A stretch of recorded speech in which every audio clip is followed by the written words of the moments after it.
Good evening again, everybody. Back into the book of Hebrews, chapter 9. Just wanted to start with a thought that I had while I was driving around this week in relation to when we come to church and we're going to praise and worship God. And I was just thinking, well, why do we do that? Of course, we do it in homage and in worship to God.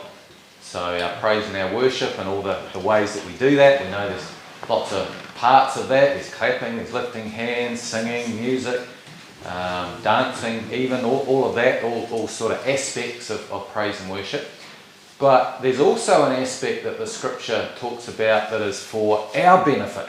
So yes, we praise and worship to God externally, but Ephesians 5 talks about being filled with the Spirit. And then it says in verse 19, when you meet together, speak to yourselves. So even when we're praising and worshipping God, we're actually speaking to ourselves, aren't we? And I think you'll sort of agree with that often, particularly with the words and the songs, they minister to us. They can be quite encouraging to us. So it says in verse 19, speaking to yourselves with psalms, hymns and spiritual songs.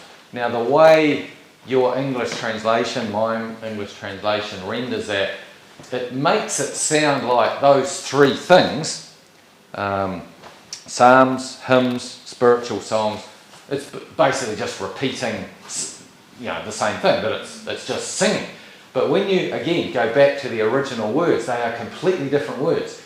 And this is the interesting thing. So psalms has to do with literally music. So that's the component, the musical component of it. Hymns basically literally means in Greek to celebrate. And the other one, spiritual songs, has to do with odes, chants, basically the lyrics, the wording. So you've got music, celebration and the words. So what it's saying is use all those three components when you come together speaking to yourselves. And I mentioned earlier that it's often in the lyrics that we're encouraged, but there's no question the music also has an element of it, doesn't it? Because, let's say I came down here and we get the first song up here. That one there, King of Heaven, King of Glory. You all know the tune, but let's say never heard the tune before. And we're going to do this, but there's no music. So we go, King of Heaven, King of Glory, all your works are arrayed before you. Would probably most of us be pretty monotone. And yes, the words would be ministering to us, but there's no music.